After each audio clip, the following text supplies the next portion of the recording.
Hello and welcome back to Mac at the Movies. Today I'm going to review for you the 1985 time travel classic Back to the Future. This film was released by Universal Pictures and directed by Robert Zemeckis, who also directed films such as Who Framed Roger Rabbit, Forrest Gump, and the other two installments of the Back to the Future trilogy. This film stars Michael J. Fox as Marty McFly, Christopher Lloyd as Dr. Emmett Brown, Leah Thompson as Lorraine Baines McFly, Crispin Glover, who plays George McFly, and Thomas Wilson, who plays Biff Tannen. This film takes place in 1985, the year it was released, in the fictional town of Hill Valley in California. Marty is a high school kid who has befriended the local eccentric scientist, Dr. Emmett Brown. You don't find out why he's friends with him. You just know that he is, and it's just really good relationship. I mean, it works for the movie, so who cares how they met or why? Um, I mean, Marty's a bit of a troublemaker himself. Doesn't really follow the rules, and I guess neither does Emmett Brown. So I guess in the process, they just go well with one another. Uh, Dr. Brown invites Marty to a science experiment that he is holding in the parking lot of the Twin Pines Mall at 1:15 a.m. that night. Marty shows up to find out that the doc has invented a time machine. But not only does he invent a time machine, but he does it out of a DeLorean. Uh, yeah, he essentially puts a nuclear reactor on the back of a DeLorean. And once you pick it up to 88 miles an hour, you're going through time, ripping right through it to whatever year you want. The doc sets it up for 1 minute into the future to test it out. He hadn't tested it out yet. He just knows it works, or it's supposed to, hence why they're testing it. He puts his dog Einstein into the car, sets it up at the far end of the lot, sets him and Marty in the center of the lot, gets it revving up to, I think, about 65 miles an hour, lets off the brake, and it comes screaming right at him. One of my favorite parts in the entire movie is in this scene when Marty tries to kind of like step away, and Doc just kind of like looks at him like, "What are you doing? Get back over here." And it's a little things like that in movies is what I truly appreciate. It's just like little nuances that you probably don't really think about, but I would think a little bit more went into that stare. Like, you know, I'm doing it now, and I probably look like I'm acting like I'm trying to do a silly stare at a door. But but yeah, it's my favorite scene in the entire film. I have another one later in the film, but that's probably my favorite. But as the time machine comes ripping at him, once it hits 88 miles an hour, just before it crashes into him, it travels through time, and you just see a trail of fire tracks go through their legs. And Marty is just in shock and awe, as well as the doc. So, the doc explains what just happened, that Einstein's okay, and next thing you know, the time machine is ripping back through, almost hits him, missed him just in the nick of time, and they go to check it out. In the mess of all that, that Doc is just really excited and explaining to Marty that you can travel anywhere through time. The declaration being signed, you can go into the future, or you can go into the day that he came up with the idea of time travel.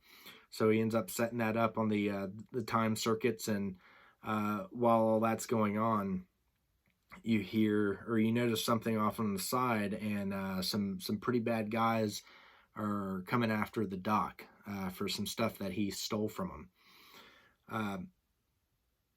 You find out in the process, I don't know if I had mentioned this or not, but the time machine is nuclear, so it takes plutonium So both the nuclear reaction and 88 miles an hour combined is what it takes to go through time.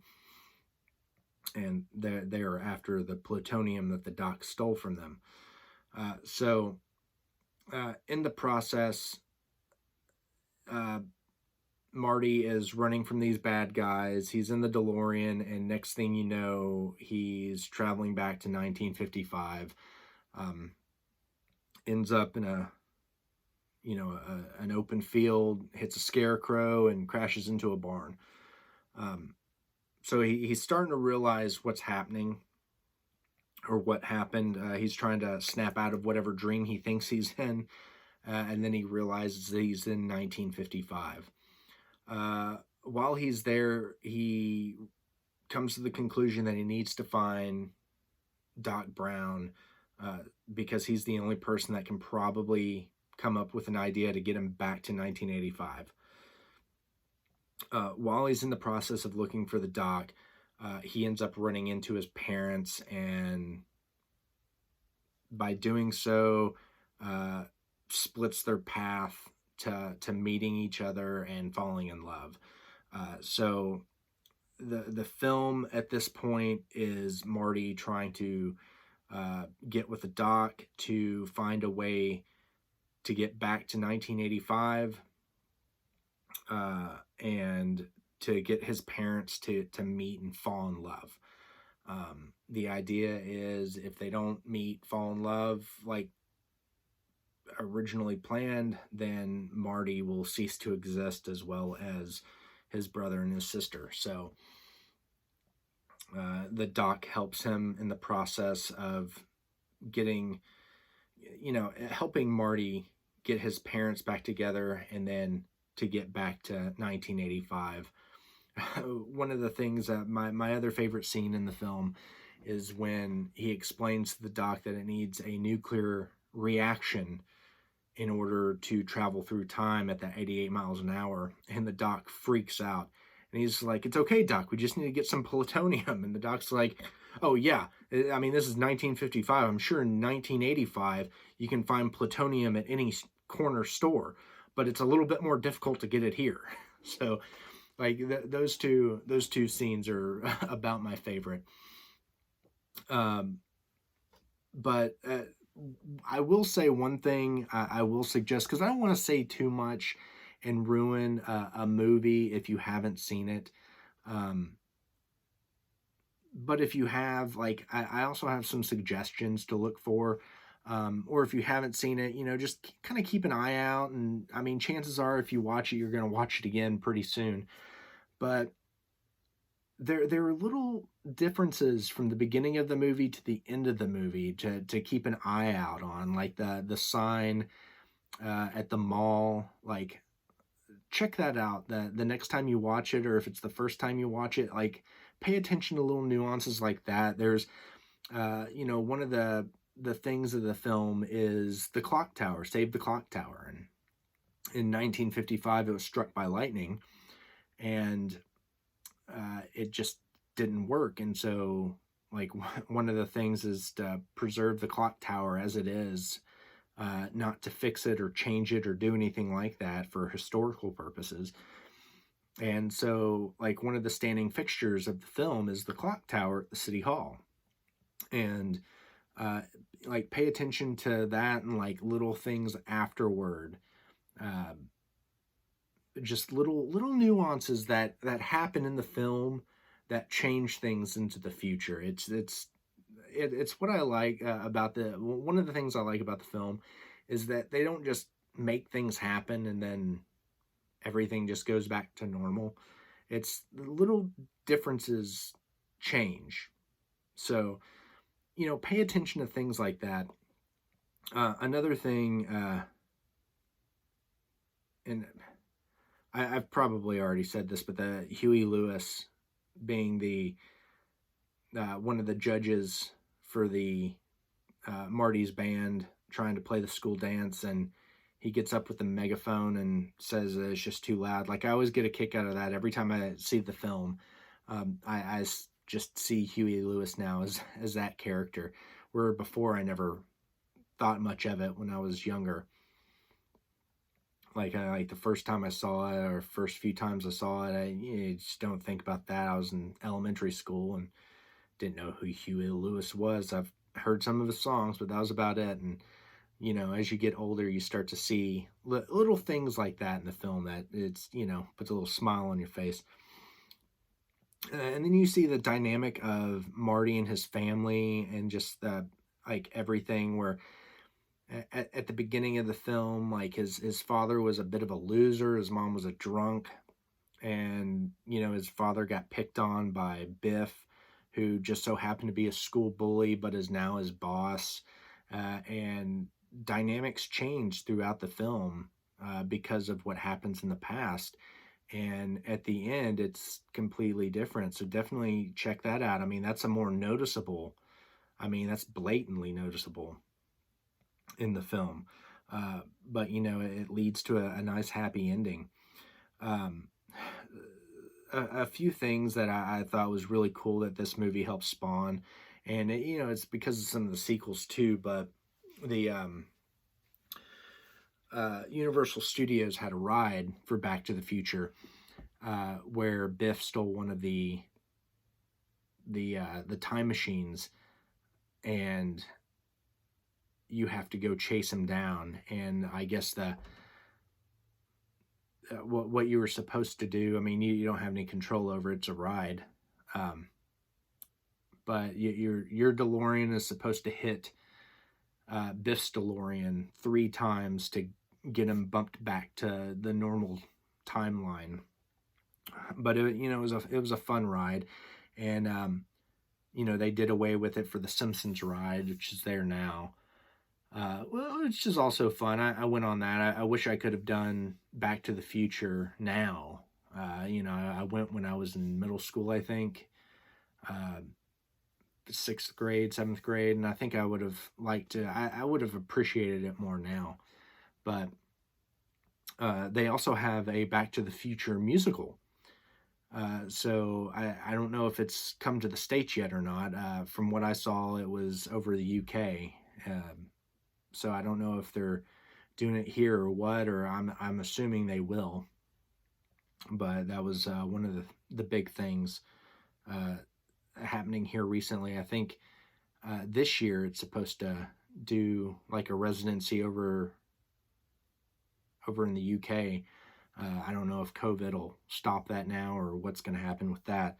But there are a couple of songs out there that you could see in the new trilogy that released. There was a new anniversary release of the trilogy. I think 30-year release or 35 years, something like that. It's 35-year release of the trilogy. 30. I don't know if it released from the first one or the last one, but it's loaded with all sorts of bonus features. Like you find out that Christopher Lloyd originally said he didn't want to be a part of the project, and then he sat with Robert Zemeckis, and it changed his mind. He realized that he had all his heart into the project, and that was all he needed. And now you had him as Dr. Emmett Brown, and he based his character off of clearly Albert Einstein, but there's a scientist, or not a scientist, a composer, a musical composer. So if you watch a lot of Doc Brown's motions in the film, like when he's just like, Marty, we're going to go back through time. And he where's the lens? Here. And he points at the camera, and he does a lot of motions like that in the film. And he's doing it almost like he's conducting time, which I found was kind of neat. Originally, Michael J. Fox was supposed to play Marty McFly, but because of family ties, the TV show that he was filming at the time, they wouldn't let him do it.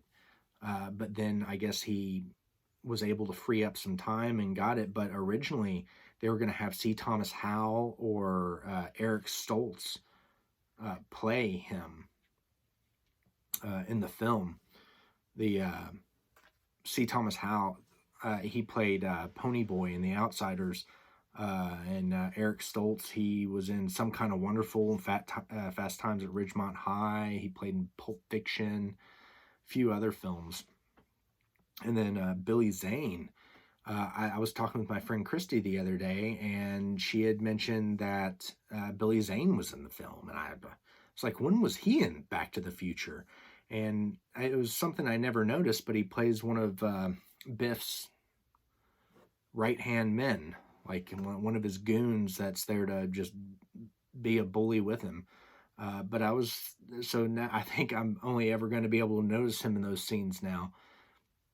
But Billy Zane originally auditioned for Biff, and if you see it, it's not Biff. Just like if you see any of the other auditions for like C. Thomas Howell or Eric Stoltz, like Eric Stoltz, like they had him, that they were in production with him, and I mean, while his acting was good, it would have been a completely different film.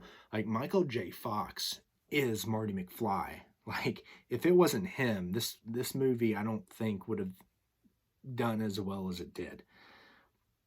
Would it have done well? Yes. Do I think it would have been as popular? I don't know. It was a different vibe.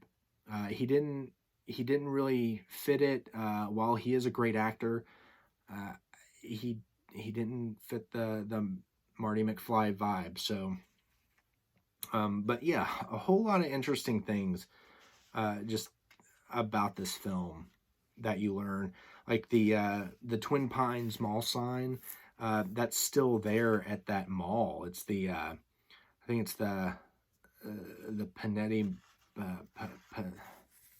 I can't pronounce Puente. Pune, Pute Hills Mall or something like that. I don't know.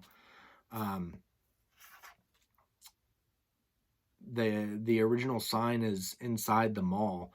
I'm curious on how long the mall will last, and if so, if that'll stick around and or go to a museum or something like that in the future. But yeah.